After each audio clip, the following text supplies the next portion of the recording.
Hi there.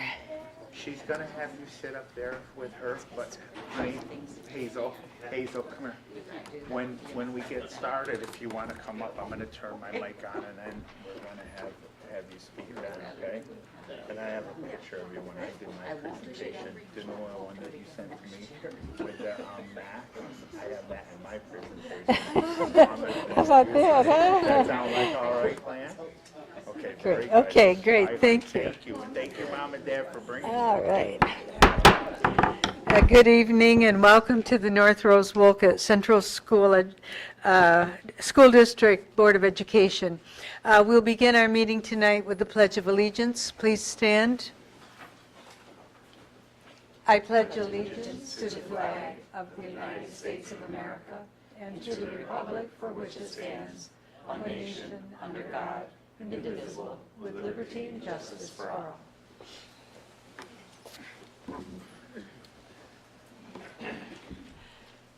First order of business is to approve tonight's agenda. A motion, please, Linda and Travis. Any discussion? All in favor of approving the agenda? Motion is carried. This evening, we have several presentations, and so I will turn the meeting over to our superintendent, Mr. Pullen, to make those introductions. Mr. Pullen. Thank you, Mrs. Collier. So our first presentation is actually one of our superstars from the elementary school. So Hazel Francisco's with us, and she and Mrs. Hake are going to come up, and I think that Hazel's going to give the board an update on what's happening at North Rose-Wolcott Elementary. You may recall her from our site visit. I do believe she was on stage with Mrs. Nash, and she was playing an instrument. And then a couple weeks back, when I was doing a visit, she actually gave me a math problem, didn't you? Oh. So come on up, Hazel. I think the board's looking forward to hearing from you. So I'm very excited to introduce Hazel Francisco. Hazel is a role model. She's very active at the elementary school. She represents all of our Cougar Pride traits, and we couldn't be more excited to have her present to you. Fred? Hi, my name is Hazel, and I am 9 years old and in 4th grade, and I am in choir. I enjoy singing songs in choir. I really like to sing songs along with my friends, and also I am band and I play flute. Something I really like about the elementary school is that there's so many teachers that help me. I can also trust my teachers. I really like having assemblies in our new auditorium. The seats are comfortable. We just must remember not to bring food or drinks into the auditorium.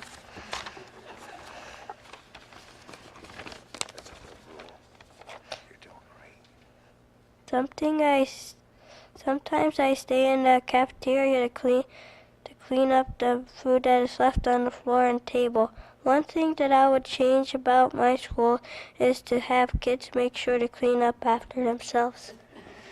We agree with that. Fantastic job. You did great. They may ask you a question, okay?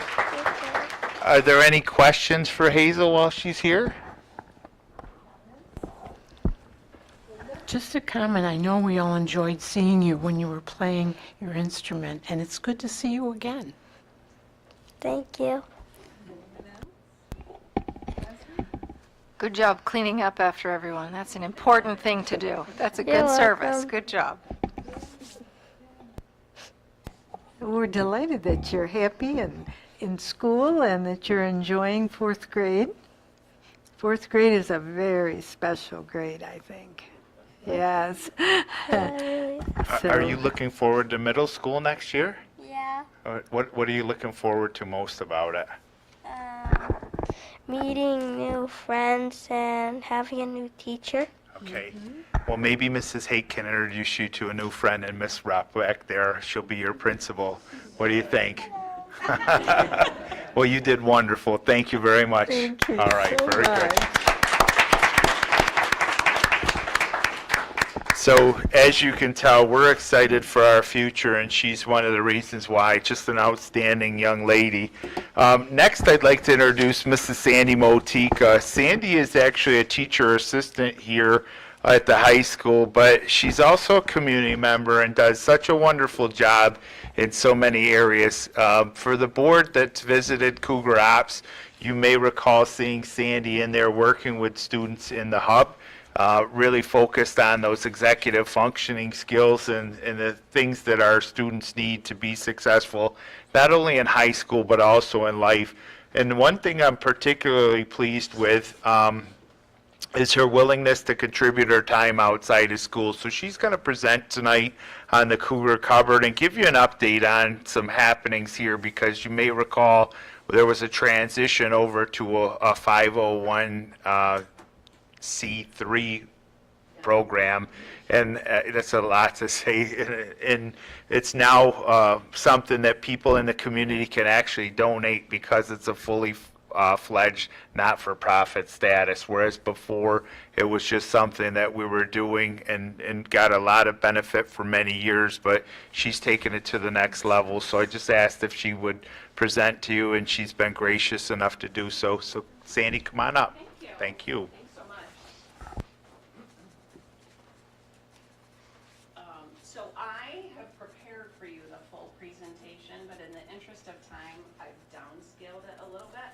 So you'll see that I'll skip around with some slides, but please though, if you have any questions at all, don't be afraid to stop. Okay? Can everybody hear me? You got to use the mic so they can hear it with the streaming. There we go. Perfect. Oh, thank you. I'm probably old school, so I'm used to it. Thank you.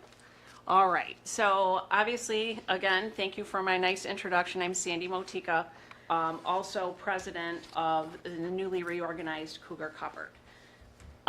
We are partnered with the North Rose-Wolcott Parent Boosters. Our Parent Booster program took us on as a part of underneath their umbrella, so that we could operate under their 501c3 and work as a partnership.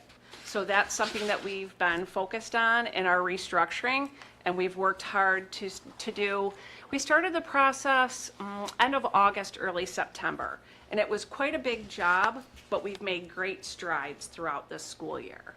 Our other partner, as you can see, is FoodLink. So one of the other tasks that I had was to go through all of the trainings that are required by FoodLink in order for us to partner with them and to be able to order through them, which is a lot of times where the best value comes from when we're making purchases.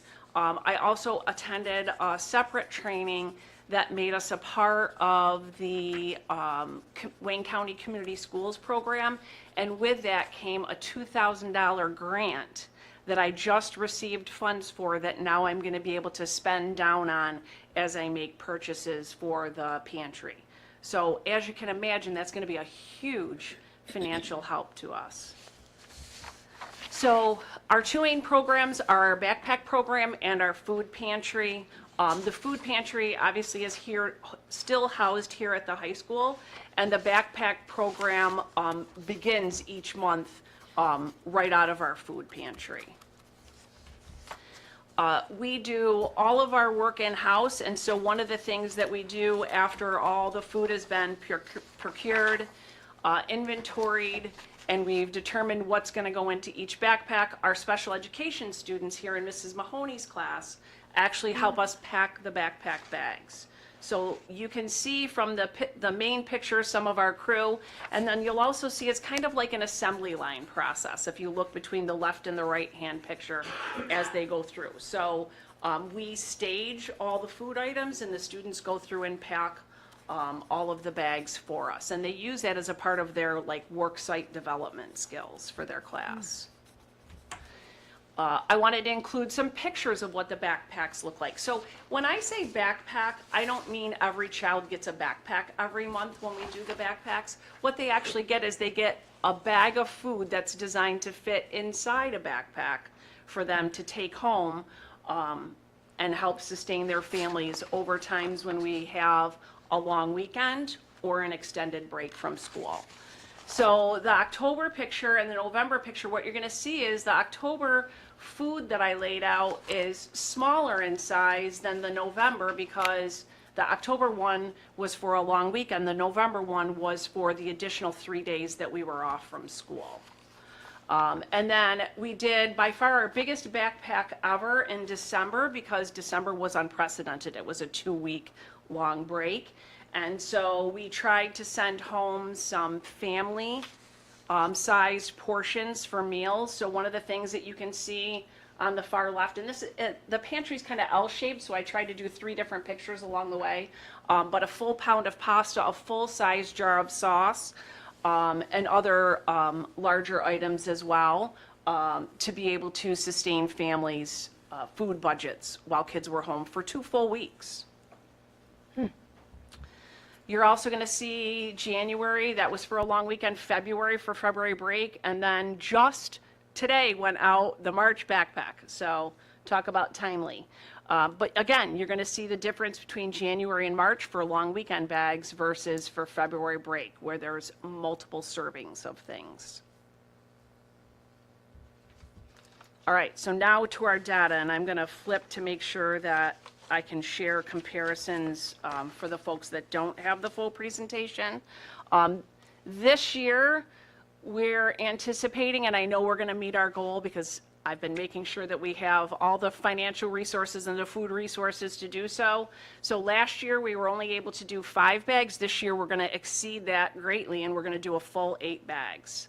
So in September, we need that time to get organized, get folks to sign up, families to sign up, and then June is a little tough because of all the goings on in the buildings with, regents exams and final exams and a lot of different field trips and things like that at the elementary level. But we're going to meet and exceed our goal from last year to this year from 5 times to 8 times.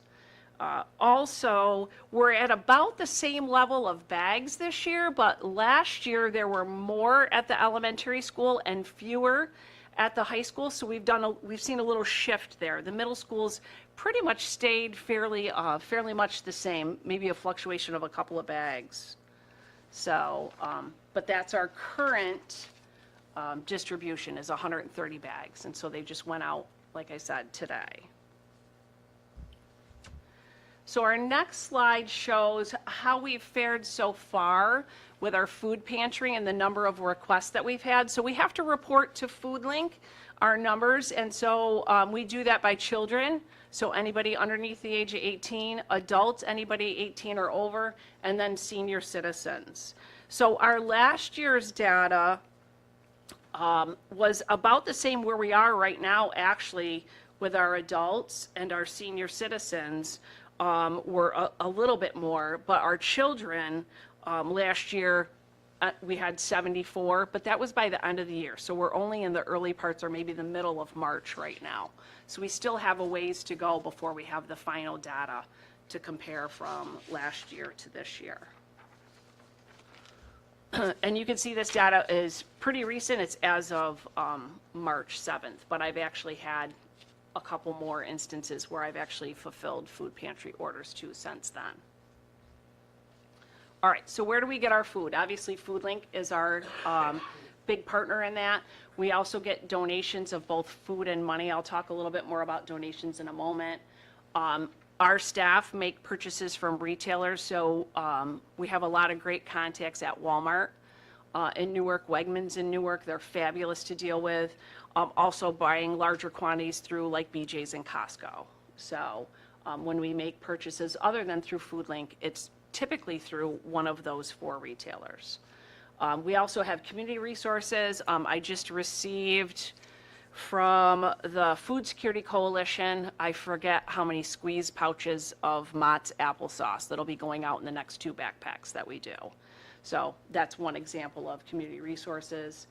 Fundraisers as well. Some of you maybe remember seeing my daughter, Miranda, and I, who also works with a food pantry at the Trunk or Treat. We'll also be set up at the next community event for the fair here at the high school. We also have some groups that do targeted food collections as well, and I'll touch on that in just a moment. All right, hopefully I'm not whipping through this too fast. I feel like I'm like on a treadmill right now, so, all right. So in terms of food collections, the targeted drives really work the best, and here's why. We have certain shelf-stable items that we try to always put in a backpack. Cans of tuna fish are a biggie. That's a great protein to send home to a family. Boxes of macaroni and cheese that the families can make, another great shelf-stable item. Cans of soup, another item. So a lot of times if we have organizations that approach us about doing a collection, the targeted drives are the best because that's where we know we're getting the items specifically targeted that we can use in our monthly backpack distribution. And then any that we have left over from that, we can hold over for future backpacks or also give those items out through the food pantry itself. Monetary donations are great. I've been honing my skills on bargain shopping. So typically at any time I can tell you where the best price is on 16 to 18 ounce jars of peanut butter right down to a can of tuna fish. So if you ever need shelf-stable bargain advice, I'm your girl.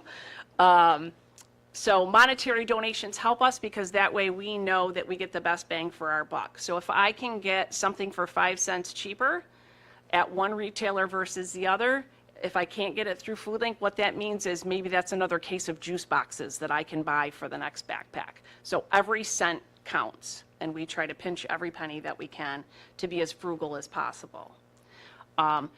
Some places want to know, well, how much does a backpack cost each month? So if we're doing 130 bags approximately, you're looking at anywhere from $10 to $12 per backpack bag.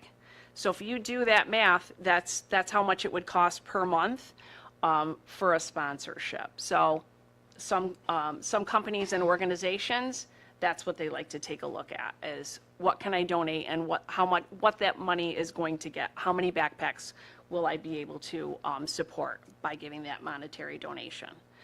And then it also just helps by sharing information. So anytime I go out into the community and I'm giving a presentation, I always bring maybe twice as many copies of my presentation that I need in hard copy printout format, because that way folks can take extras and they can go back and share.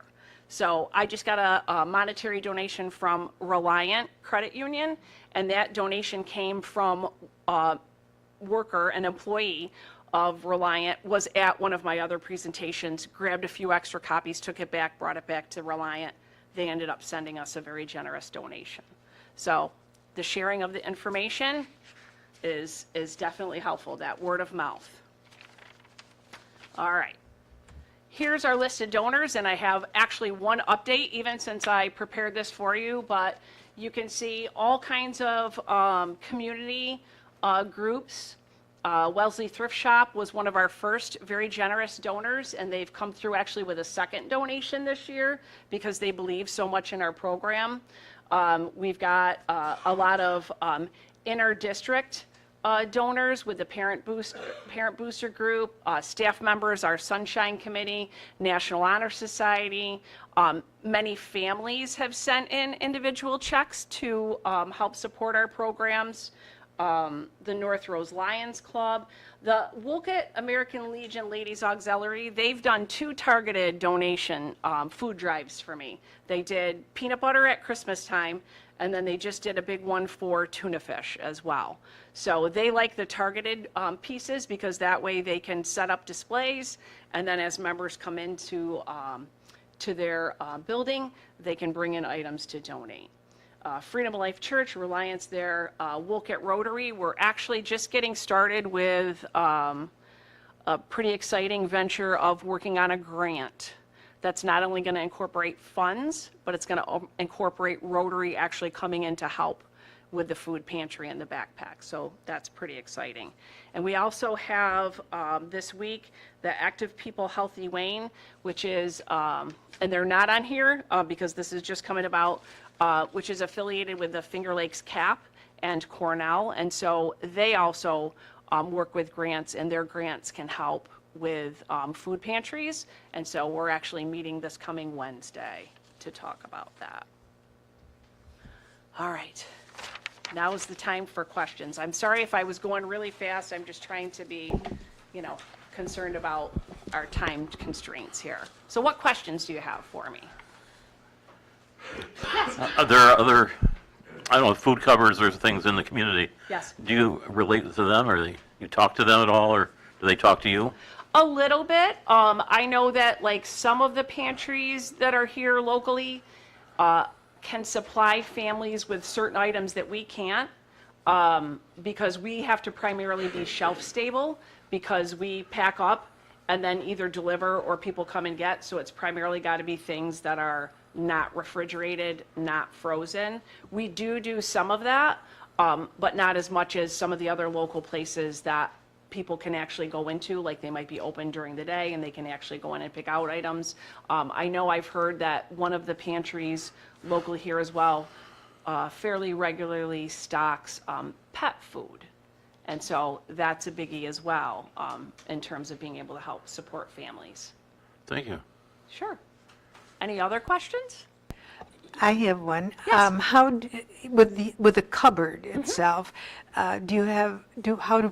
is that open to everyone anyone in the Yes. district? Yep. And do you have particular hours when they come in, or do they call for appointments, or how does that work? They can call or they can email. So if they call the high school, the call's put through to me. If they email, we have the email address cougarcupboard@nrwcs.org. They can email in with food requests, and we get right back to them and make arrangements to pack their food for them. Obviously, we have to know how many senior citizens, how many adults, how many children. We get contact information, find out if they can come pick it up. If they can't come pick it up, then we deliver. And do the backpacks continue during the summertime? They do not, but one of the things that I've started to think about as our funding sources have been so terrific, people have been very generous. It's been very inspiring as I work on this to see how generous our community members and our community organizations are.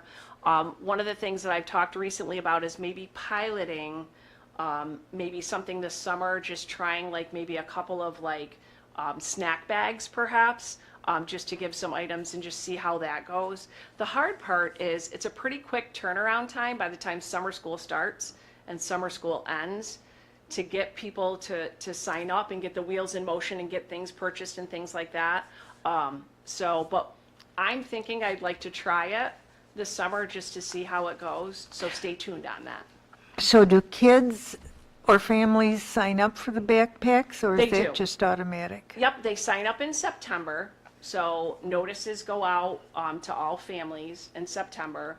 Families can sign up. We ask people try to sign up, especially for the first backpack, by the end of September, so that we have time to, because that only gives us a couple, 3 weeks before that long weekend in October to prepare the first backpack.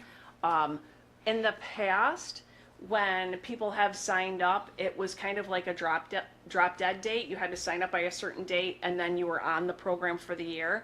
This year, as we were restructuring, we decided it was more important to be flexible because people's needs and families' needs change. People, lose jobs, or somebody's ill for an extended period of time.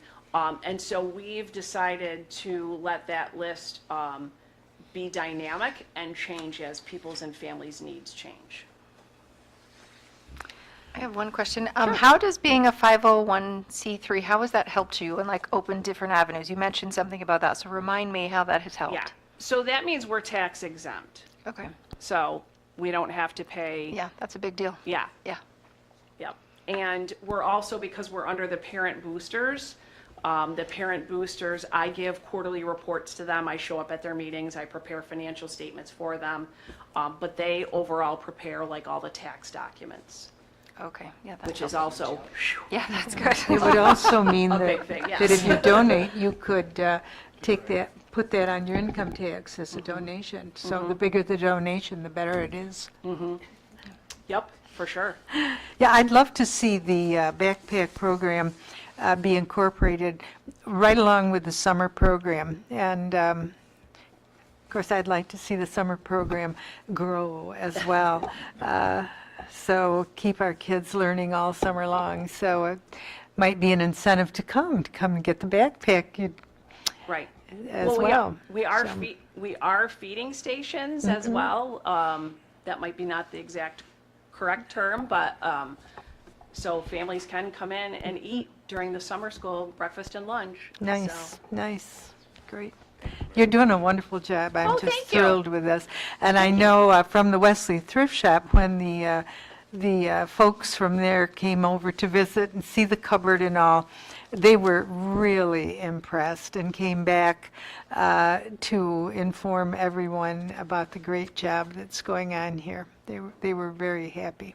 Well, I'm open to give tours at any time for anyone, any individual people or businesses or organizations that would like to come in. It's not a problem. Yeah, well done. Thank you. Thank you very you. much. So as you can see, she is quite the asset for us. So we're going to jump gears, and I know I went out of order, but I knew with respect to Sandy's time, she's here often in the evenings. I see her little blue car pull in after hours, and, you know, she's accommodating family. So I wanted to give her the opportunity to go first in case she actually wanted to see her inside of her house this evening. So, Crystal, why don't you come on up? Is Scott presenting with you? Okay, so Crystal and Scott are going to give the update on the school improvement plan and the school comprehensive education plan for Leavenworth. And they're not going to go into as much depth as they did at the beginning of the year. Feel like the board has a good sense of what their 3 goals were for the year, and they're going to give you a status update on this. And I think you're going to find it's equally as informing without the breadth and the depth. All right, thank you everyone. We're really excited to be able to share some updates from the middle school this year. So as always, this is aligned to our mission and vision. And what we're going to do tonight is we're going to focus on those 3 commitments that we explained to you in the fall. So the first commitment, we will provide professional development that focuses on student needs in order to build the capacity of our teachers and staff to improve outcomes for all students. So, oh no, this is not the right one. Okay, we're just going to go with it. I don't know why it's this. the hard copy. Okay, it's okay. I had a different one with shorter terms, so I don't know how that happened, but it's okay. We'll All the just. information's the same. Yes. Okay. You're okay. So basically, under this commitment, we wanted to share with you the updates of kind of where we're at the middle school at this point. So right now, we are on track with implementing our professional development plan, including having our guest speakers at our faculty meetings each month. So this includes our trainings on iReady, for DataMate, My Homework app, our E&L Migrant Services professional development.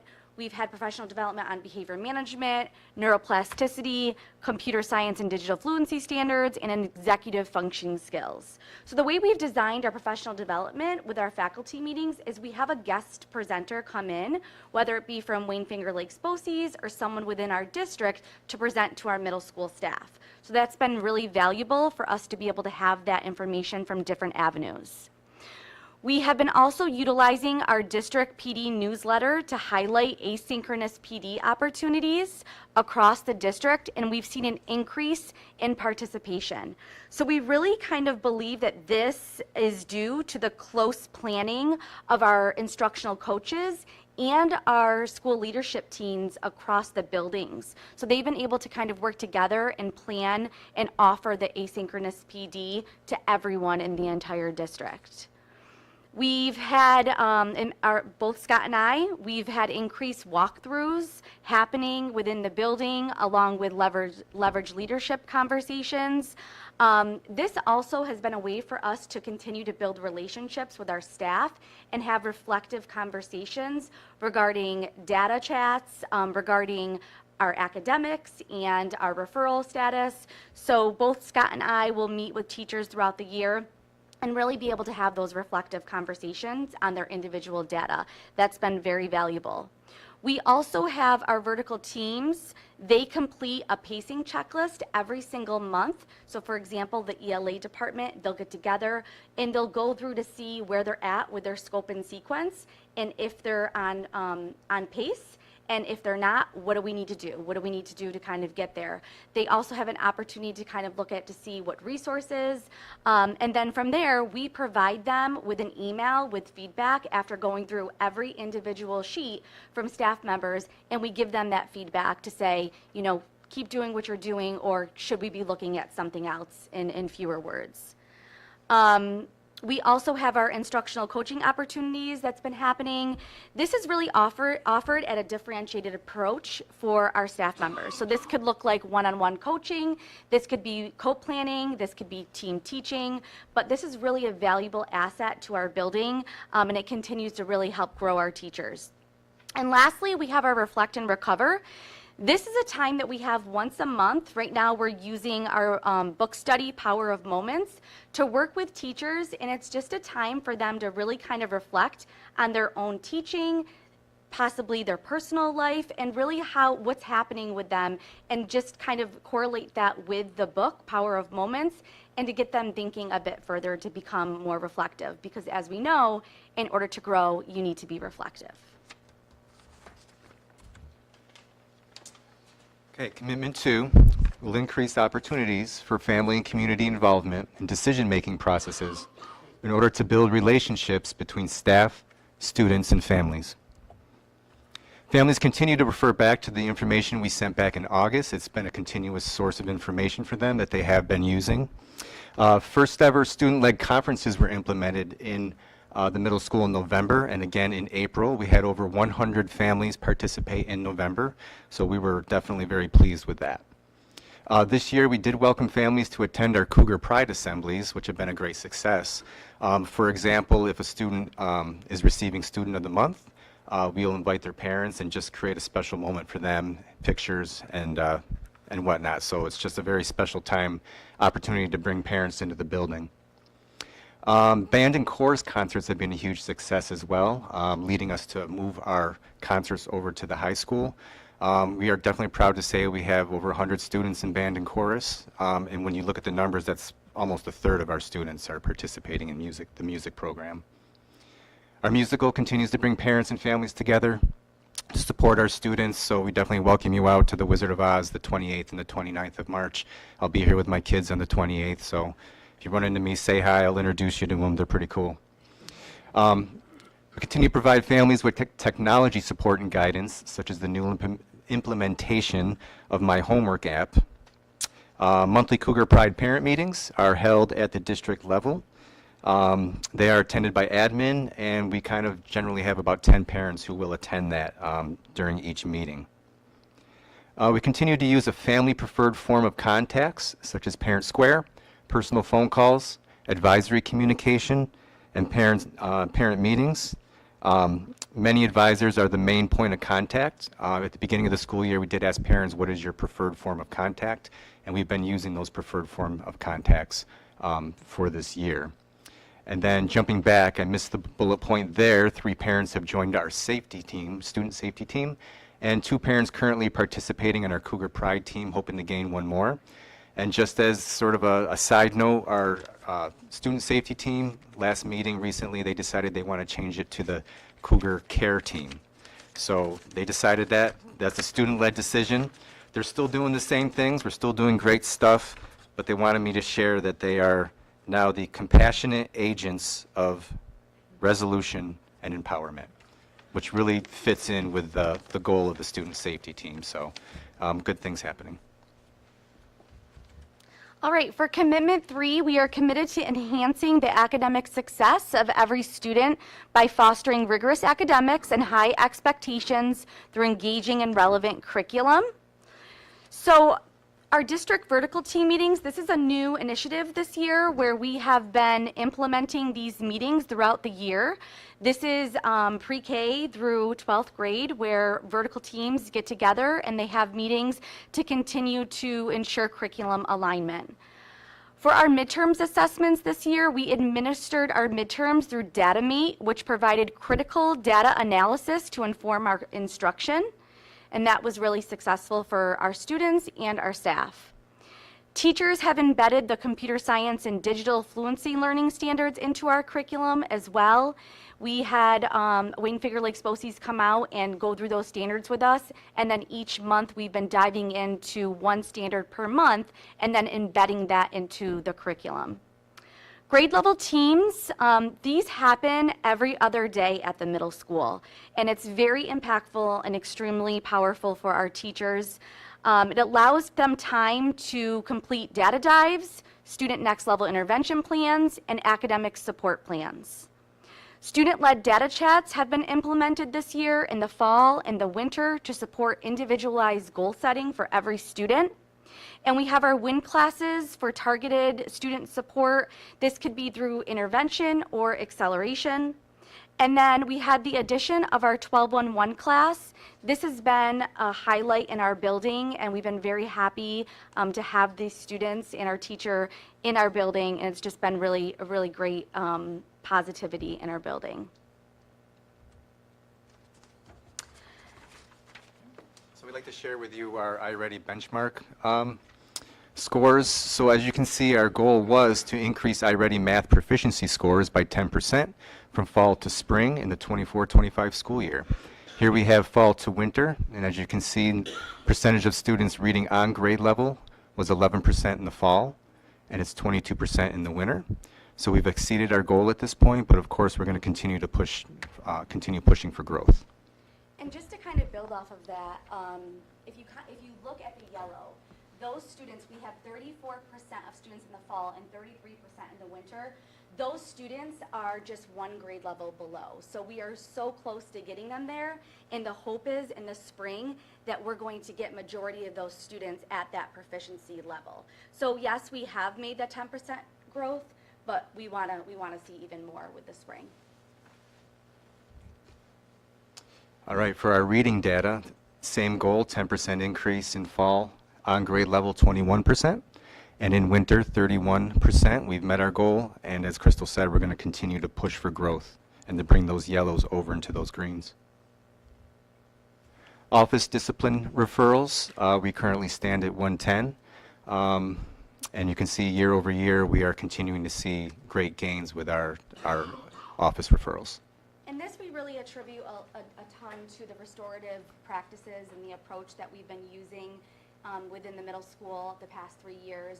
The addition to our Cougar Care Room has been extremely impactful for our students. We have a lot of peer mediations happening, students advocating for themselves, the addition that Scott spoke of, our student safety team. So there's really a great positivity and feel within the culture and climate of the building that we're really proud of. So I just want to give a quick update on our school comprehensive education plan. So last year, both Megan and I presented just to explain to you what this plan was, and I just want to kind of speak to that a little bit further. So the middle school is a targeted support and improvement school, so that's what we've been labeled. This is with our English language learners and Hispanic students. So last year, with our SCEP committee, we developed 2 commitments that we are focused on implementing this year. So the first commitment is we are committed to improving relationships between faculty and staff with students and families, specifically students and families of our ENL, Hispanic, and migrant population. And commitment 2, we are committed to providing professional development that focus on student needs with a focus on our English language learners and students with disabilities, in order to build the capacity of our teachers and staff to improve outcomes for all students. So with this, we have continued our meetings this year. The committee consists of administrators, teachers, support staff, and parents. We haven't had as many parents as we've had last year, but we've had a couple here and there, and we continue to try to bring in as many parents as we can. We started the year with reviewing our 24-25 school improvement plan, and we've continued to review school-wide data regarding academics, benchmarks, attendance, referrals, and communication. And we've had data dives and discussions that have helped us to stay up to date with our commitments. And then our mid-year data update focused on iReady data, attendance, and parent communication. So the good news is we're making growth. So if you look here, we have our middle school combined student growth scores where they evaluate us 0 through 4. And so in 22, 23, in all of these subgroups, we were at 1 or 2 level. And after the 23, 24 school year, we were at a level 4 in all of those subgroup areas. So we are really excited to see that, and hopefully one more year of that, and then we will no longer be on this plan. So our next steps are to continue meeting monthly. We are going to focus on our spring survey so that we can get that feedback from students and parents about our progress. We also are going to be implementing our E&L Literacy Night with Derek Poole on March 25th at the elementary school. That will be from 6 to 7:30, and all schools across the county are invited. So any student is welcome to attend, so we're really excited about that. Lots of free books. And we'll be working with Wayne Finger Lakes BOCES to help us develop our SCEP for next year as well. So we're on track and really excited about our progress with that. And that's it. Any questions?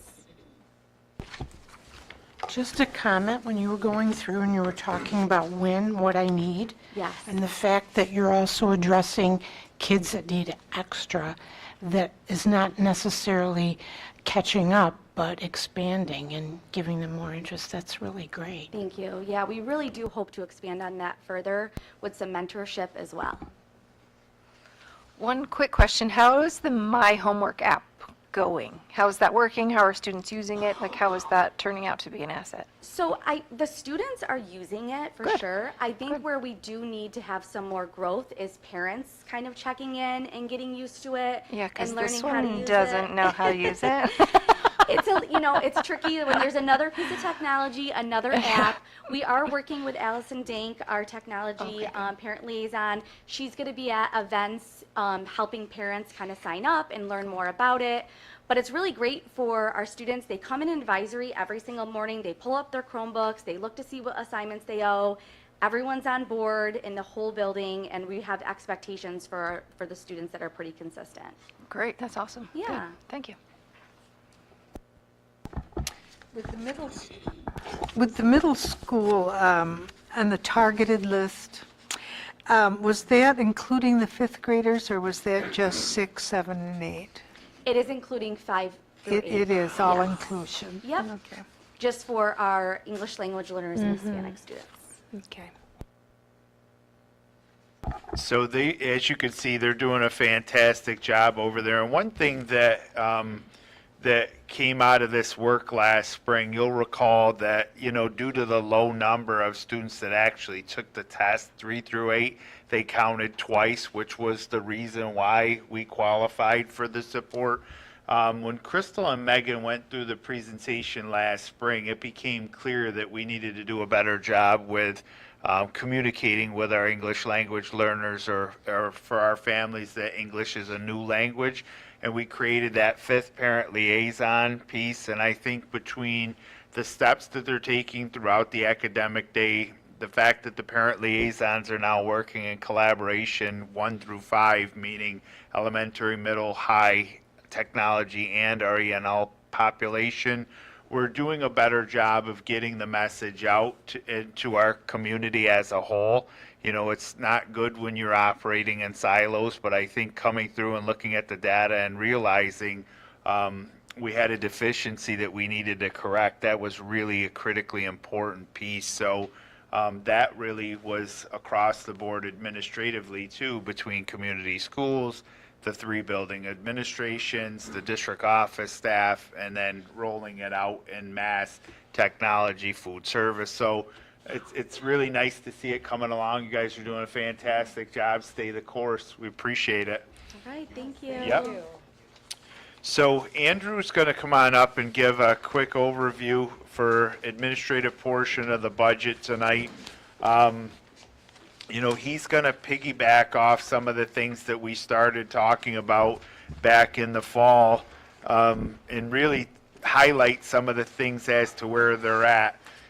Part of what we're going to show you tonight is a deficiency, and I don't want you to panic, or I don't want to cause concern, because as you know from the executive budget from the governor, she gives one proposal, the legislative branch is giving another. This afternoon, Andrew's organization, ASBO, the Assistant Superintendent for Business Officials Group, got a message out, as did NISCUS, the superintendent's group from across the state. Both said that the legislative branch is actually proposing more money be spent on education. And again, for the board members who were here in the community that wasn't available last week, when Regent Hal was visiting, you know, I made my case with him, as well as when I went to Albany last month to advocate with the group from 4 county school boards to say, you can't expect us to do different with less, and you can't expect us to do more with less. But that's something where, again, we'll come up with a plan. We will be strategic and intentional with what we do, but I'll leave the nuts and bolts to Andrew. Thank you, Superintendent. I'm a little under the weather. I've been fighting this cough for a few days, but we practiced this afternoon, so if I go down, the admin team's going to roll me out of the way, and Mike jumps in and continues like nothing happened. Yeah, step over it. Budget guidelines, again, this is consistent messaging that we want to present with our budget presentations. Like I said, you saw it last year with Gary, and you might have seen it prior years. The budget shall be aligned with Board of Education goals and be both educationally and fiscally sound. And the budget shall reflect prudent financial planning while balancing the needs for all students, instructional goals, improved technology and facilities, while minimizing the impact to taxpayers. This year on the ballot, we're going to have a proposition for the budget, which we always have, a proposition for the bus purchase. This year, it's been decided that we need 5 64-passenger buses, not to exceed an aggregate amount of $925,000. And historically, you've put in there the net amount once you get your trade-ins, but with all the tariff talk and what's going on in the world, we're not sure how our bus pricing will be impacted. So I left it at a little more than the full amount of the current estimates on what a bus is, with the hopes that we're going to be a lot less than that $925.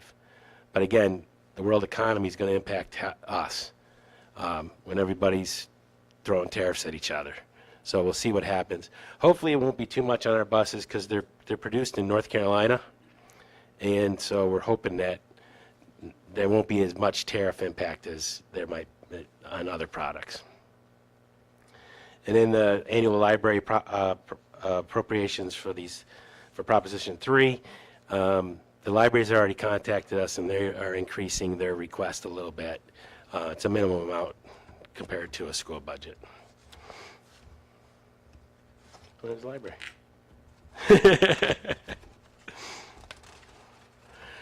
Just going to go backwards a little bit, just to remind us what we talked about in our first meeting, first presentation on the budget. The first one was the revenue projection number 1, and that did show the increase in state sources. Again, that was the 3% on foundation aid, and the increase on to projected debt service aid for our capital construction. That does not include an increase to the tax levy. That is the same as the current year. The maintenance-based budget, again, this is no frills. We kind of rolled forward everything that we have now, and the majority of this is contractual obligations for the existing staff. Again, this is a people business. You know, like I said, we're not going to save the budget on pens and pencils. It's a people business, and the people are here for the kids, so that's where the money, majority of the money goes. And then at the last time we presented, we got that projected shortfall of 1.2, and we talked about ways we're going to have to address that shortfall. And one of the ways is hopefully increase state aid. And that sounds like that might be a good buzz coming out of New York, out of Albany. But the world's making me a little scared right now, right? The economies are getting a little squirrely. So I hope we can continue on the path that they're on in Albany. Tax levy options. So what I'm showing you here is the current year, 24-25, $11.2 million. And I'm showing you the options. 1% gets you about $112,000. So I show you 1, 2, and 2.7 is the calculated tax cap. It's funny, I did this tax cap. You have to input it on the comptroller's website. And there's, I don't know, 18 steps. And you go through each one, and you put in the number, and they spit out this number. And then after I was printing out all the confirmations, there's this little disclaimer at the bottom saying, this is my number, is your responsibility. If it's wrong, it's your fault. And I was like, why are you having me put this into your little calculator if it's not going to give me the right number? So that's the tax cap for us, is 2.7%. I'm very, very confident in that number. It's it's less than 2.7, but it rounds up to 2.7. It's 2.66 onwards.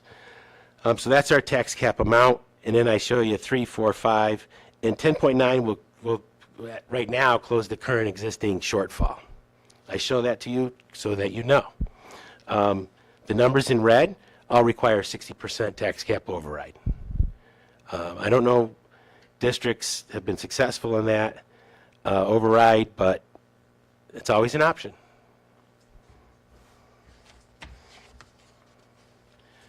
Tonight we're reviewing the operational support budget, which is the green categories: general support, pupil transportation, employee benefits, debt service, and interfund transfers. That's our total. You see at the bottom of the 25-26 column, the total budget $37,783. And I like to show you pies. There's a lot of pies in here. I like pie. The categories outlined in red represent what we're going to cover tonight, the operations and support categories. And you can see pupil transportation, employee benefits, debt service, interfund, general support. Majority of that pie, which we like to see, is instruction, but don't let that fool you, because a big piece of the pie is employee benefits. And as we know, most of our employees are in instruction. I won't say most, but a lot of our employees are in instruction. So I always say this is kind of misleading to the general public, because more of that district expense is supporting instruction directly. This is the general support categories.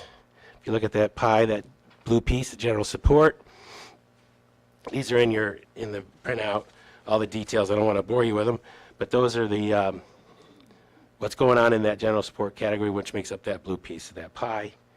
And it's more of the, administration, legal, and big thing is central services. That's your buildings and grounds, operations and maintenance of that. And that's a big expense. We got big facilities. They take a lot to maintain. They take a lot to heat.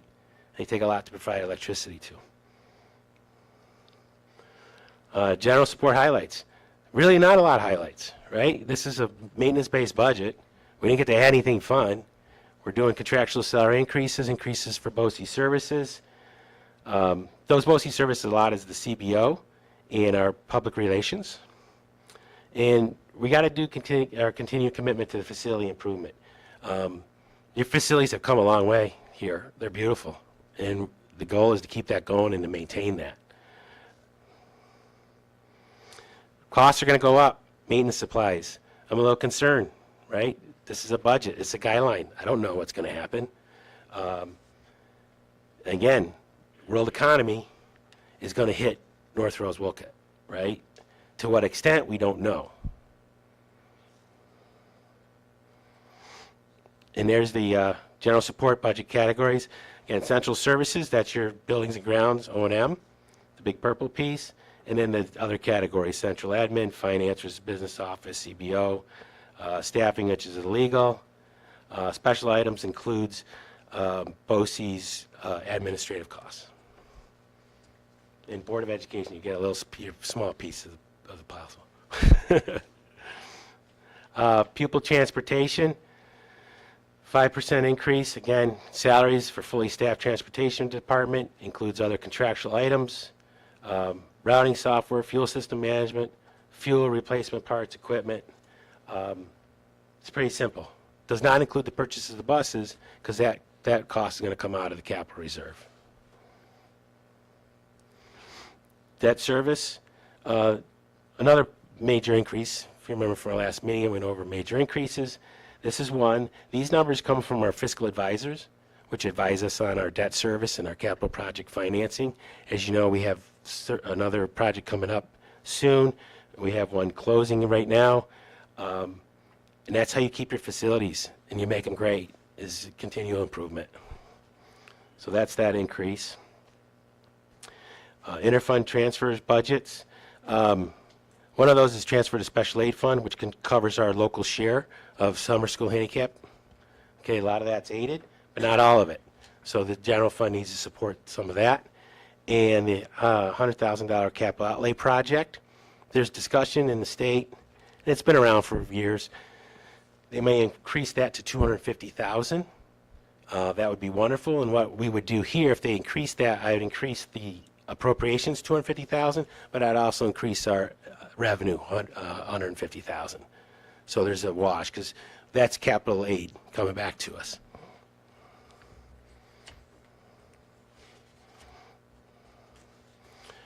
Benefits, big part of the budget. Retirement, the rates on the retirement systems.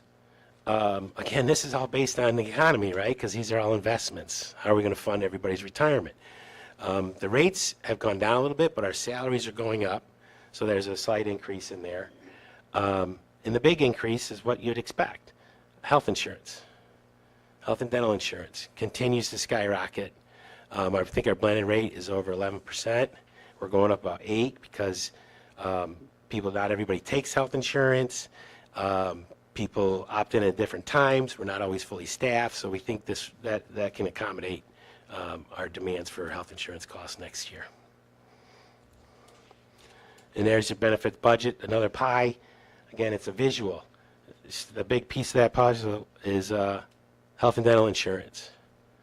And then you got smaller, but Social Security and retirement systems. It's a lot of expense. Important dates, reminder, tax levy limit calculation. I put a check mark there because that's done. That was due March 1st. New York State budget due April 1st. I don't know if I've ever seen that, maybe once in 26 years. We're going to do our workshop, adopt our budget on April 10th, and our budget vote is May 20th. That doesn't change. Regardless if the state has their budget or not, your constituents are voting on May 20th. So it's always easier if we know what the state's going to do at that time. But there's an old saying, you can only spend what you can get, right?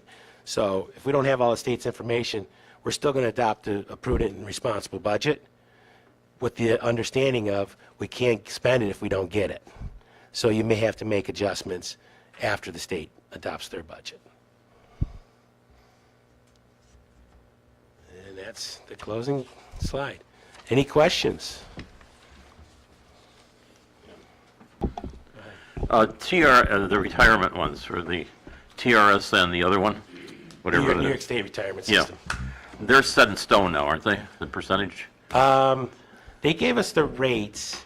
Yeah, I would never say set in stone because they can change.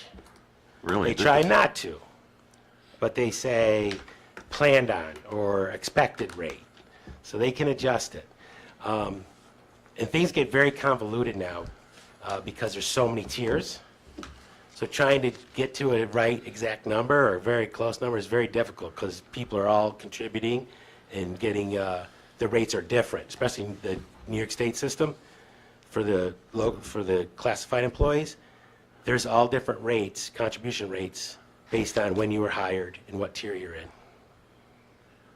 I imagine the people who are managing those two funds are having a fit too, because the stock market is going crazy, because of uncertainty, bond markets, and that's what they invest in. Yeah, so when they set our rates, things were going well. Yeah. The economy was pumping along, they set those rates, but they always have that disclaimer. And if they're not getting those returns they expect, or if it goes really haywire, they can adjust. Which would devastate if it's the wrong way to devastate us. I think it's so huge that they would never do a huge adjustment in 1 year, like mid-year.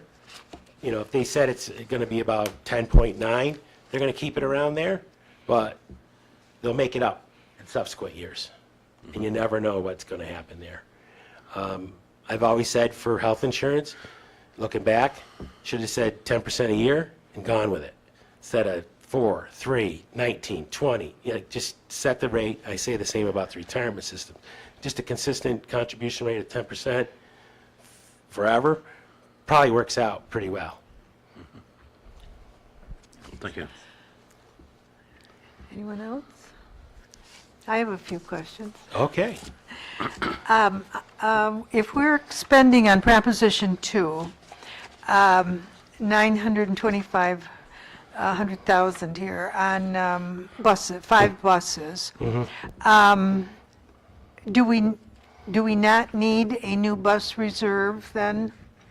Well, I I know think we you're- didn't have one last year. No, I think you're. I'll check the date, but Gary and I talked. It's been renewed near enough, like recently enough, and with a Yes. maximum amount. So that- we'll still have enough in a reserve for next year? Yes, Okay. but that's part of the issue when we use our reserves, like we talked about. Yeah. We're planning to use reserves again. You have to build budgets that can help replenish those reserves, and you also got to be wary of you can't keep using your savings account to run your daily household. No, we've always, for years and years, we've had a great system of the bus reserve so that it didn't really, when we were ready to buy buses, we didn't have to borrow. And those bus reserve, this system has worked for us really well. So I just want to make sure that we keep funding a reserve so that we don't get caught not having Yeah. enough money when we need to buy buses. And I just think that that's a very important point, that we'll continue to stay focused on that and continue to replenish that bus reserve fund. I know in places where people have pulled that from the reserve expense, and have gone out and added it to the general fund. If you look locally throughout our county, you'll see buses that are 10, 12, 13 years old, and that repair comes out of the general fund. That can be very costly, and then when those buses go to be turned in, they're worthless or next to nothing. You're talking about hundreds of dollars or thousands of dollars versus tens of thousands of dollars that we're getting on our trade-in. So we are going to continue to monitor that. That up to 925,000, as Andrew said, is inclusive of a tariff, a potential increase based on what we were told from one of the vendors. And that's a piece, like, it's a shot across the bow. They want to see what they can get, and we're sitting here holding our cards close to our vest to say, look, we're not in that arena yet, but we need to plan for that if it does come out. As he said, buses are manufactured in the United States, but the number of parts that may be manufactured in Canada that all of a sudden have a 25% tariff on, we've got to account for that. So it's kind of like we're putting a lot of time and energy into a forecast, and we're hoping that the forecast comes out better than what's anticipated. Good. Back to the slide that showed the tax cap. I wanted to ask a couple of questions about that. That was, oh yeah, there we are. If we were to hold at the 2.7%, Mr. Pullen, can we keep functioning with all the programs and all the people and all that we're seeing so much wonderful success in student achievement and in student opportunities? I want to make sure this will cover it. And if we were to move down to a 1 or a 2, then that would start to infringe on what we're able to do, and we'd begin to have to make nasty choices. 1 and 2% will come with the cost of program and people. I don't want to mince any words, that is going to come with cuts. 2.7 is going to cause us to exercise due diligence, and there may be positions that we haven't been able to fill. You know, Fred gave you an update a while back of the number of positions that we continue to seek out. The administrators, like I said, they go through a very challenging exercise as early as November when we talk about real decisions when it comes down to operating the programs with the people we have. We're going to have to make some tough decisions. To your question about will we keep programs intact, we'll do everything we can to keep programs and people intact. 2.7 gives us a shot at keeping everything intact, but there will still be some things that we have to get rid of. I don't want to mince any words when it comes to that. We're going to have to tighten our belt up. And this is the first time in several years that we've had to do that. And again, go back to the Russian nesting doll that we talked about when it comes to our current aid formula. We've always been promised 100%. And with the foundation aid proposed for us right now, it's 2%. It's $297,000. And that was one of the things that I had said to Regent Hall. It's mind-numbing to me to think about a district that's 7 miles away that's getting 2.4 million in excess of what we're getting, or somebody who's 3 miles east getting, 1.9. So for us, we're really facing some strategic challenges with decision making. And again, Andrew presented on the fiscal cliff a few years ago with all the American Recovery Plan money that we received. We were very diligent with that. We didn't put money into programs that would have to go away if we were here. So we've got our work cut out for us. Yeah, and we're also dipping, we don't want to dip too much into reserves because we're going to need that down the road, Yep, definitely. true. When I talk with people around, I'm just so proud of not only what we offer our kids, but that the equity issue of differences between kids with economically challenged families versus families who have plenty of extra. I think the school is doing, and this is with your leadership, Mr. Pullen, is doing an amazing job helping to close that gap.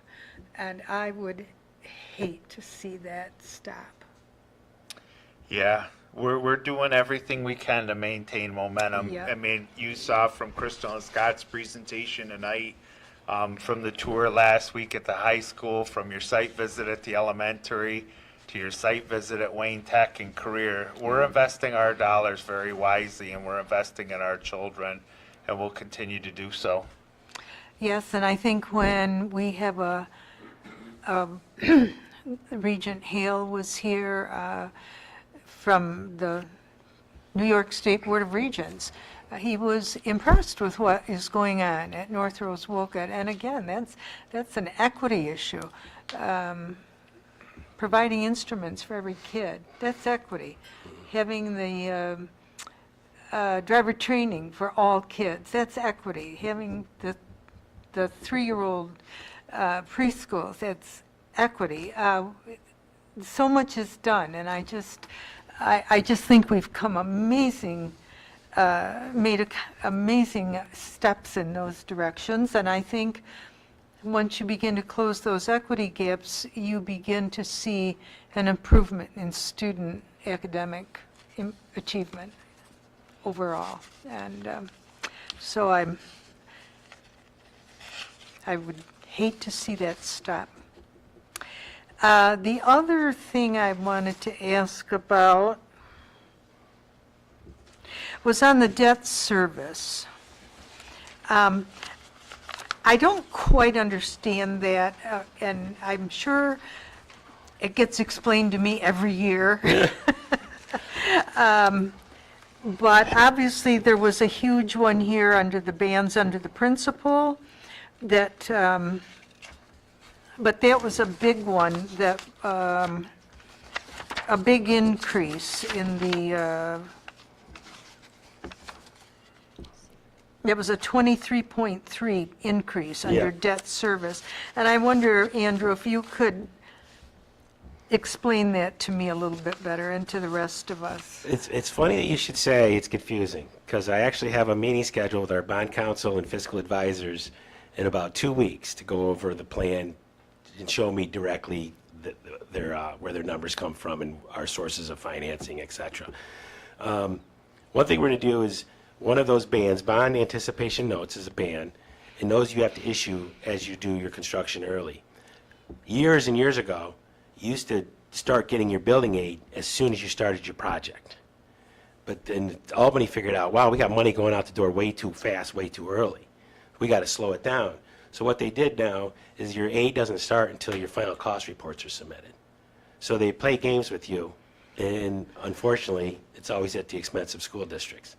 So you have to issue the bands, bond anticipation notes, to keep financing your construction project until you can get to the point where you can issue permanent financing, which is the serial bonds. For the next project, or for the current bands, are going to be turned into, right now, fiscal advisors are telling me it's going to be bonded through DASNY rather than going out on the market on our own. They say you can get more favorable rates working with DASNY, and I have to trust them, right? They're financial advisors. They know that market better than anybody in school districts. Explain DASNY. Oh, DASNY is the Dormitory Authority of the State of New York. And what they'll do is they'll go out and say you get 50 to 100 schools who want to borrow money. DASNY will collect all that data. It's a huge thing. Apparently, there's room full of lawyers and a room full of financial advisors, and paperwork's going back and forth on the day this bond is sold. Because what it does is takes, we're looking at, say, our 15 million, and they multiply it, and they'll do billion-dollar deals, we being a piece of it. So DASNY will issue one giant piece of debt.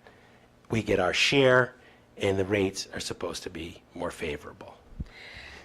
So the bands are the short-term. Short-term. While you're building or doing your work. Until you get to permanent financing. And then you move to the serial bands. Yeah. So this one for 25, 26, is that anticipatory work that we're going to be doing, Mr. Pullen? Is that the next capital project? The old band will be going to permanent financing, and then the new bands will be issued for the new 2023 project. So this is a closing out of Yeah. the 21. And I'll find out, like I said, I'm going to find out from our financial advisors the exact breakup and how all these monies go towards all the different projects. But I And use is their- that money going to come back now? Is that project done on this one? That we're closing out the 21 project right now. So that becomes, while it becomes an expenditure for us, is there an equal revenue amount coming from the state because we're done with it? Yeah, they projected an The increase in aid. our building aid Yep. because our permanent financing. So is that a wash then in our budget? It should be close to a wash. I'll check the numbers. I don't know if it is exactly a wash. And do you put that in the 25, 26 budget in anticipation, or does that come a following year? I increased the 25-26 expected building aid, again, according to financial advisors. Okay. In an amount in coordination with these increased amounts for Okay, our so debt then, service. so then back here on slide on, I don't know, page 4? Number 8 slide. That 23% is a wash in, even though it's a 23% change Yep, because I'll go back to in revenue. optional and support service, it's really a wash because there's going to be an equal amount of revenue coming in to cover that. Yeah, you see our state sources revenue, how it went up 4.5%. That includes that debt service increase because foundation aid the superintendent correct me, is only going up 2% in there, right? And so the difference is additional building aid. Okay, all right. I think I understand. Yeah, so they made us increase the expense. Although I and they wouldn't want to also have to increased- explain it to They somebody. increased our estimated revenue at the same time. When I Okay, think great. after Andrew sits down with Mike, Ben, and Bill, we'll have a better sense of true numbers when we come back. And then Bill Marquardt, our bond counsel, he's very good about explaining everything. And, as we've heard earlier tonight, with the economy going through the roof and then all of a sudden coming to a screeching halt, we're going to deal with that a little bit when we go out to sell these bonds as well. So that recommendation to go to the Durham Authority is a very sound one, because a few years ago, we made out very well when it came to interest, because we sold and made money, and generated revenue that way. So once he has the meeting, we'll make sure that we give you an update so that we can actually look at some true numbers. But as I said, we're in that phase right now where we're putting our best information forward and then hoping that more concrete and tangible stuff comes along, that when we put the full budget together, we have actual information for you. And I think this is I would- actual information now. Yeah, I would very much like to see, with our bonds, a breakdown of where we are with all of them. Okay. As far as how close, where are we in paying them off? We've got a schedule. Yeah, we can do Yeah, that kind Yeah. of thing. We'll And put how that much on the it costs workshop. us in interest each time that, because interest adds up. Yep. Yeah, I'd like to see that overview of all that we owe. We can do that. Thank you. Thank you very much. Thank you. I'm done. Anybody else? Do we have any update on electric buses? That's a great question. Give me a little bit more. What do you mean as far as that goes? Putting them off further into the future, hopefully? Everything we're hearing is that they're pushing it out further. So, there hasn't been a definitive answer on that yet. We've talked about the payback, with our current buses, their 5-year payback. And then with the electric, initially was proposed at 12. Now they're reducing it down to 8. We're still fighting that fight and waiting for the executive office to push that date back. We have not heard anything definitively. I can say to you with certainty, being in the room with 25 other superintendents recently, there's only one school district that's putting electric buses on their ballot for vote this spring. And it may make sense for them. Currently, it does not make sense for us, but we're still going through the feasibility study. We're still looking at the recommendations that if we're forced to go to that electrification by 2027 with the completion by 2035, that we'll have some very true numbers for you then. But my hope is at this point in time, given where we're at, that it changes. Where would we be legally if we put it on the ballot and the the community voted it down? They wouldn't expend for it. That's a good question. I know a district in Monroe County did that with that mindset. I don't think that there's anything that legally the state can come in and do right now, but by 2027, I think that that's a real question for many communities. They carry the ultimate sword. Yep. It's their dollars, right? When they are a majority of our revenue. And if we don't follow the rules, they can punish you. Yeah. Right, is the The concern. state, you mean? Yeah. Yeah. But there's a lot of districts that have put electric buses on the ballot and have been voted down. I won't say a lot, but there's certainly a number of cases where the community has voted down the electric bus. Yeah. No, I have one other comment, and we don't have to discuss it because it's fraught with politics.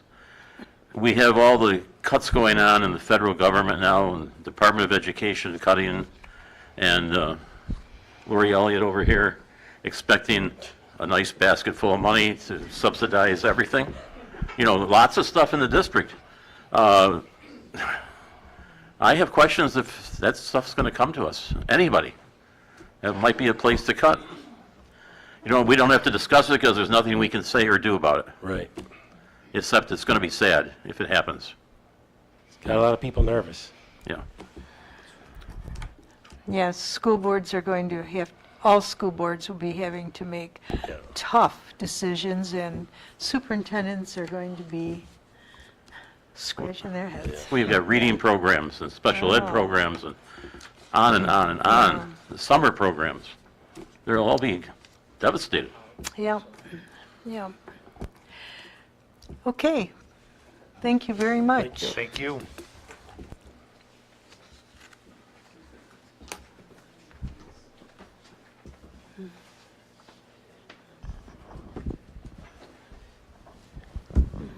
So, I'm going to go back and, just highlight some of the great things that are happening from our students' perspective. And, it is tough to follow a difficult conversation about budgeting.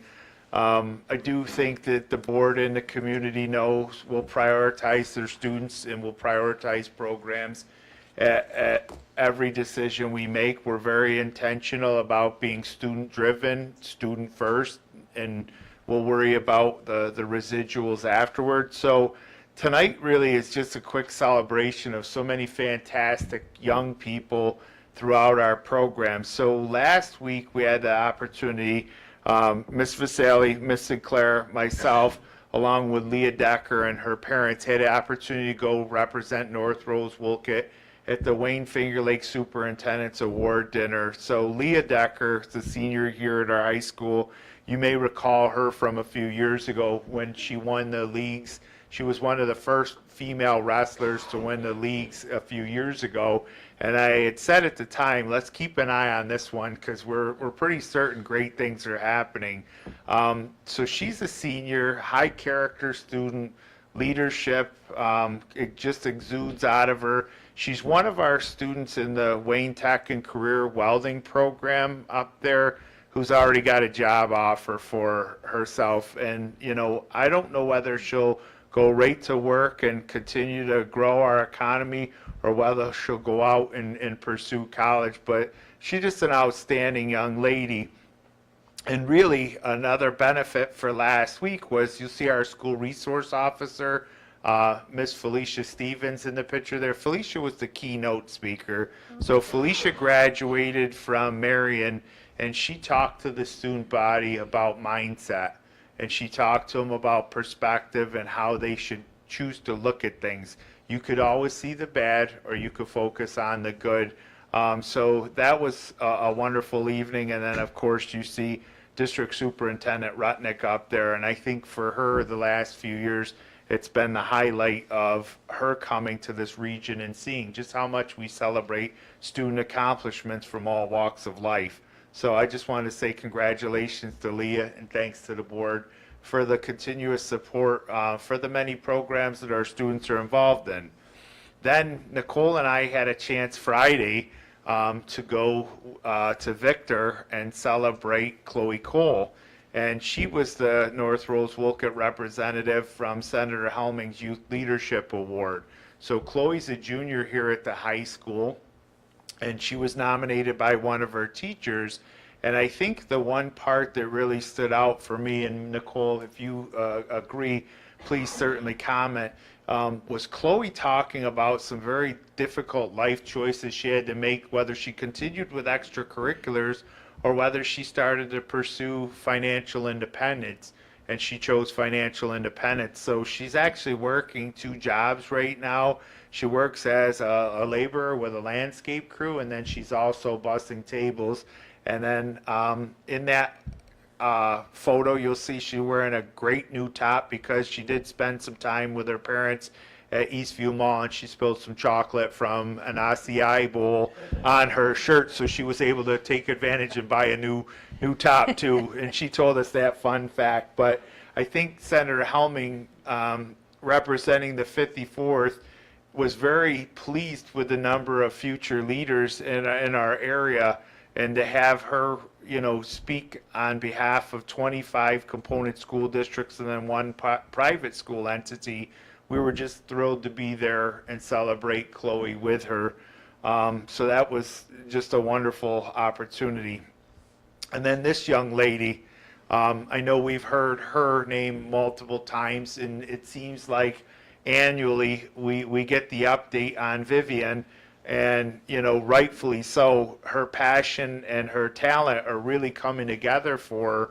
And I think a few years ago when she was first recognized as an up-and-comer, it's really starting to come together for her. So this year, as you'll see, she won the Section 5 Class A slalom, and she also won the giant slalom. And then she finished third in the state. Well, recently she went and participated at a competition in New Hampshire where she was first out of 91 participants in the slalom and sixth in the giant slalom, and then she ended up finishing third overall. So when you think about the locally grown talent that's starting to have an impact on a global scale, she's certainly someone to watch. And I think her parents are probably going to need to build a new trophy case for her in the near future. So that was really quite impressive. And then lastly, you saw Hazel tonight, and I can't tell you how proud I am of her for being here and presenting to the board, and how proud I am of the elementary staff for the work they're doing, and how much she's looking forward to continuing her academics within our program. That right there, that picture was something that Mrs. Hake actually took for me, because when I walked into her math class, she was in Mr. Lefevre's math class. You heard she was in Mrs. Arndt's homeroom. She actually was giving me a word problem when I walked in, and she remembered seeing me from our visit down to the music program, and she asked me quickly, she's like, what's 3 divided by 4? And because I was horsing around with the kids that day, so she decided to turn the tables on me. And so I gave her the answer, and we walked out. And then Mr. Lefevre said, why don't you go ahead and fact check them? So she did fact check me. She did do long division, and then she gave me a note at the top to say good job. So just very proud of her, and I wanted to say thank you. I'm glad that she and her parents and her brothers got out of here a little bit earlier, but really just excited to be here and say all those things. So Cinda, when you're talking about our difficult decisions when it comes to the budget, we always keep them in mind, and we'll drive our budget process with our students in mind. And we do know there will be some challenging conversations, but our staff is ready for that, and we're equipped to handle those difficult discussions. But I just want to say thank you. Really a lot of great things happening here. Yeah. Well, thank you, Mr. Pullen. It's wonderful to see those kinds of things. And I think it's wonderful that the students know you and are able to feel comfortable enough to give you a word problem. Board members, with your permission, we've been here a while tonight. If there is anyone, I'd like to move public access up so that if someone is here waiting, they could leave if they wanted to. Mel, do we have anyone to speak for public access?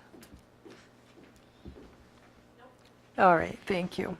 Then we will move on to reports and correspondence. Leslie, do you have anything to report from the elementary? I do. Okay, the microphone's on, that's good. I got my elementary school update, and they've recently had their UPK and kindergarten information night. So families came to meet teachers and, fill out paperwork, and they got some raffle prizes, and that lottery for UPK will be April 1st. So that was a great turnout for that night. PE night was another favorite, and that was a big success. I was sad I could not make it to that one, so I'll keep trying. I'll have to go next time. But Mr. Baker and Mrs. King need a big shout out for their hard work. They did a good job with that. They've also got a district music concert coming up March 20th. That's going to be a pretty great thing to see all those kids putting their music to the community so that we can see their hard work. Cubby Club is March 27th. Starts at 1:30 in the new auditorium that we got a shout out for tonight, so that was nice to hear from Hazel. Comfy seats is always a big deal. They are going to honor the subject award winners, athletes, and their possum readers. They have parent-teacher conferences coming up in April, and they're going to also have some student-led conferences like the middle school, so that will be a good thing. April 9th is a parent community fair, and the parent liaisons have been working hard with that. They're going to have their book fair that night, and there will be community members, so that will be great to get people in the school. Always good. And the Cougar Pride store has opened. So if you want to buy something at the store, get your gotcha stickers. And then 2 Fridays a month, you can go in and buy some stuff. So we'll have to get a report and see how she likes the store. And see what goodies are in there. But I can say this for probably all the schools, but I think we have some great parent volunteers that come in and help make some of these things happen. So it's good to see. Travis, do you have anything from the middle school? Sure do.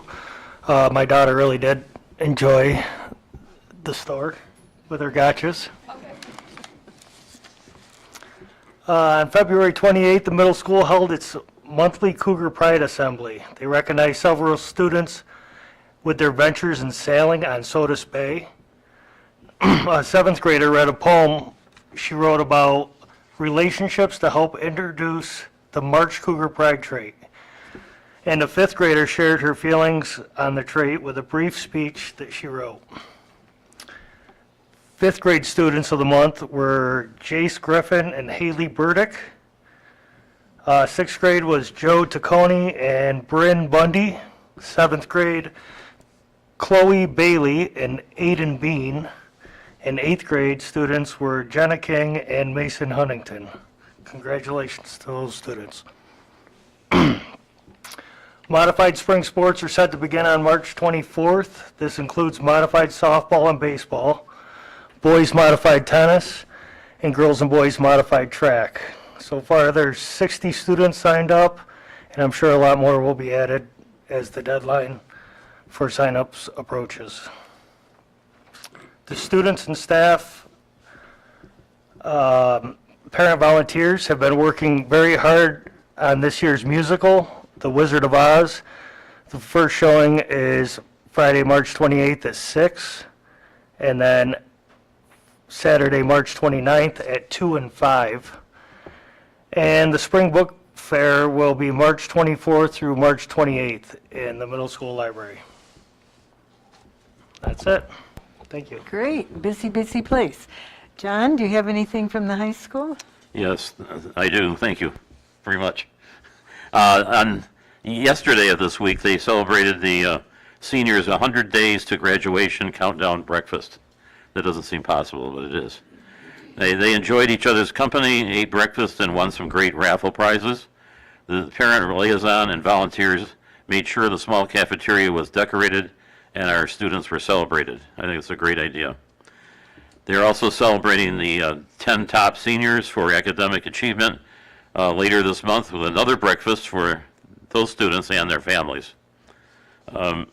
This week, juniors and seniors took over the main office on Tuesday and Wednesday evening, and they made calls for Dollars for Scholars Phone-a-thon, and that was a great success. It's a very good scholarship for our kids going to college. In February, we celebrated kindness through Cougar Pride raffle, recognizing students who went above and beyond with acts of kindness, and every kind gesture earned students a chance to win exciting prizes. The counseling department kicked off college application workshops with 3-part series for students. They provided guidance for college search and application process for those planning to attend college or thinking about college or after high school. The library hosted a readathon, and they had 6 students participate, and they read 1,628 pages in 8 hours. So that's very good. The high school band and choir are busily preparing for the same concert. district concert on March 20th at 6 o'clock in the auditorium. So you'll be able to enjoy performances by elementary, middle, and high school bands and choirs. We have 5 students participating in all-county musical. The flute players, a couple flute players, French horn, trumpet, and tuba. Spring sports are starting Monday, March 17th, and I've got to say that the musical was simply great. I thought the choreography was good, the costumes were out of this world, you could hear things, the kids had a great time, I thought. So congratulations to the advisors and everyone who put it on, the people in the backstage. I'm glad they came up too. They had a curtain call, which was good too. That's it. Thank you, John. Shelley isn't here tonight for a report from Cougar Ops. Does anyone have a report from that? So we'll leave that for another meeting when Shelley's here. Linda, do you have anything to report from Fork County Board of Directors or the Legislative Committee? Actually, both. Fork County held its annual meeting for the Board of Directors, and we do things there like reviewing our finances and insurance that we need for bonding, and then we moved quickly on to the 50th anniversary celebration on the 15th of May. That will be at Club 86. And then also coming up before that is the spring conference on March 21st. And we really, if you're planning to go, we really need to get our registrations in for that. The newly elected officers for Fork County are in the office of president, Robin Johnson, and she's from the Penn Yan district. And the vice president for Fork County is Julie Nevelizer, and she's from Newark. And I'll move on to Fork County Legislative.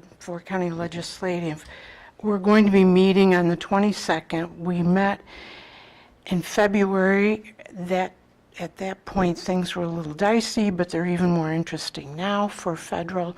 So we'll be doing a lot of discussion there. Heather Zellers will be joining us as usual.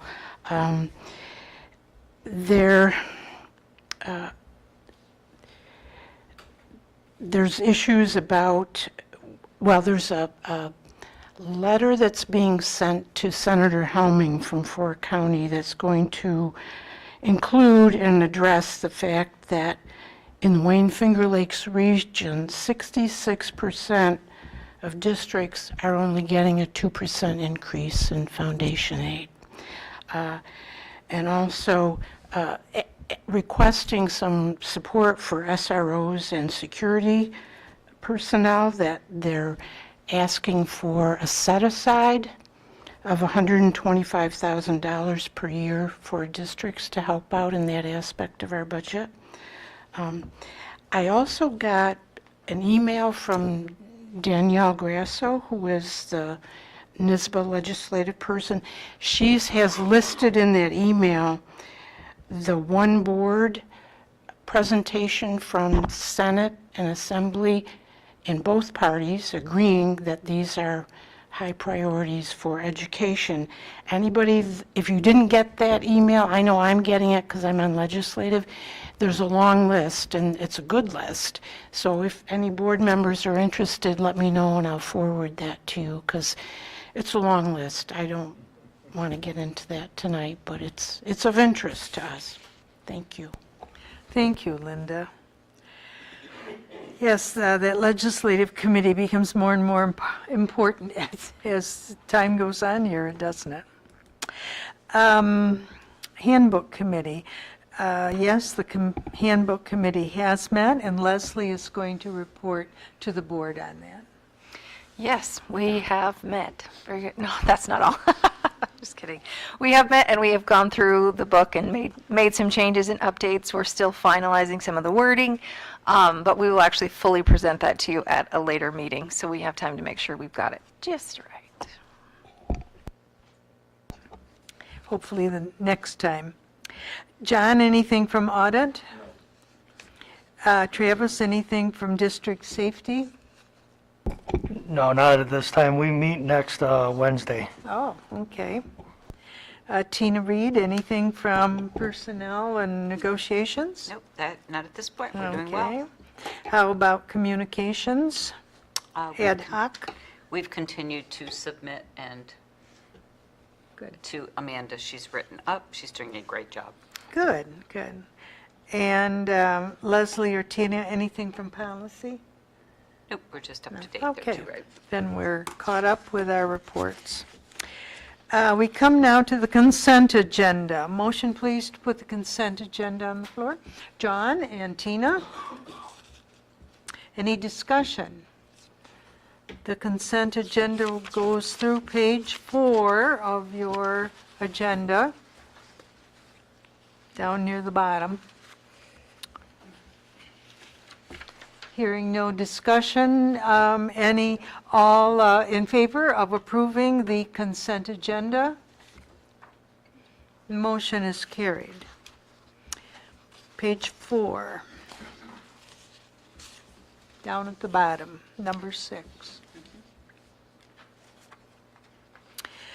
A motion, please, to approve item number 1, permanent appointment, and number 2, the election workers of the annual budget vote and election of board members. A motion, please. Linda and Leslie. Discussion.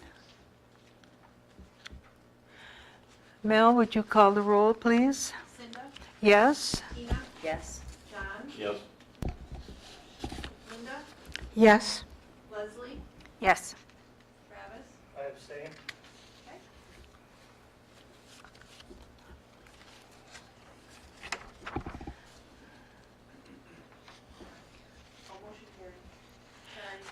Okay.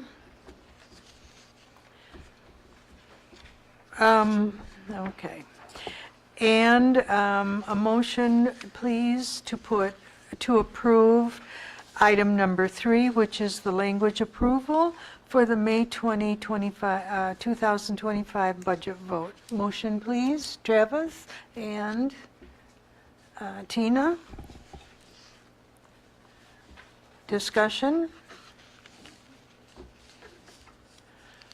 All in favor of approving the language for approval of the budget vote? All in, oh, right. Roll call. Yes. Yes. Yes. Linda? Yes. Leslie? Yes. Travis? Yes. Motion carried. Sorry about that. I get carried away, you know. I want to move through these motions. Item number 4. Motion, please, to put notice of the public hearing and the annual school district election. Approval that. John and Leslie. Discussion. Mel, would you call the roll? Cinda? Yes? Tina? Yes. John? Yes. Linda? Yes. Leslie? Yes. Travis? Yes. Motion carried. Motion is carried. Now you need to turn to page 9. Number 5. A motion to authorize the unsealing and opening of the ballot box. That's last year's ballot box. A motion, please. Linda and John. Discussion. Mel, would you call the roll again? Cinda? Yes? Tina? Yes. John? Yes. Linda? Yes. Leslie? Yes. Travis? Yes. Motion carried. All right. Board member requests, comments, and discussion. Are there any items to be brought forward? No, hearing none. Turn the page. Any good news that anyone wants to bring up? Mr. Pullen has brought us good news tonight, and Crystal, Scott, Karen? I guess I want to second the Dollars for Scholars. That was great. There was a great turnout, and the community was really supportive. I don't know if amounts are okay, but they had about almost $9,000 pledged to go towards the scholarship fund. So the community, a shout out to the community because they've been very supportive with that. Marcus did a great job when he called me. Oh, that's right, he did call you. I saw that. John, did you have something? Yeah, I did the tour that we took of BOCES in Williamson. I thought it was very productive. We always hear about BOCES vocational, but to see it is something different. To see the young men and women there, and what they're working with, the equipment they're working with, it's just really good to see that. These are the future of our country. Makes you want to go back to school, doesn't it? It's- It does. Just the opportunities. I wouldn't go there. And they have an open house. I would. That was a roll call vote. I don't. BOCES has an open house for the parents tonight. Oh, yeah? So the kids can bring all their parents, yeah. That's a good idea, too. Yep. Yeah, and we appreciated Regent Hale being here, and along with some representatives from Sodas Central School and from BOCES, our BOCES in Williamson, and our own people. It's a very much an honor to have a regent visit your building or your school. And he was favorably impressed. And yes, and Mr. Pullen, as always, took the opportunity to make sure he understood that we're not happy with the financial aid package from the state. So that was nice of you to do that, Mr. Pullen. And but that was a very successful visit, and he's very much interested in making sure that all students receive all opportunities. And that's what he was looking at here, and we can be very proud of that. Anything else? I thought that Cougar Ops was very well received as well. It was nice to see it. I hadn't seen it myself, so it was good to see. And then it felt like that was SOTUS and then BOCES. They were very impressed with the program and the possibilities, so it was good to see that too, to be able to share that. And the band played for him and us, and it was very impressive. And again, he was rather stunned that the school was supplying instruments for all kids, so that all kids can play an instrument if they want to. These are opportunities that kids in other school districts may not have, so that was great. All right, at this time then, Linda? Well, I just wanted to say that I was really glad that we were able to go to BOCES, because I've had opportunities to see what goes on at BOCES, and I was glad that you all had the opportunity to see that.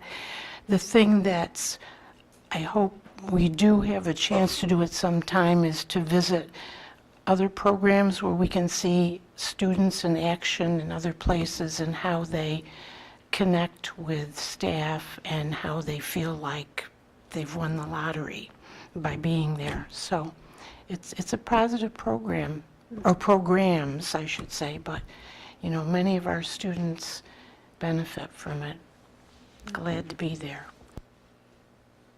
Thank you. This completes our agenda. May I have a motion, please, to adjourn? Oh, take that back. Yes, thank you very much. We need to go into executive session for the purpose of discussing the employment history of specific employees. May I have a motion to go into executive session? Tina and Leslie. Discussion? All in favor? Motion is carried. We will be returning to open session after executive session, but we will not be conducting any business other than a formal adjournment. So thank you for coming, and we will adjourn to executive session.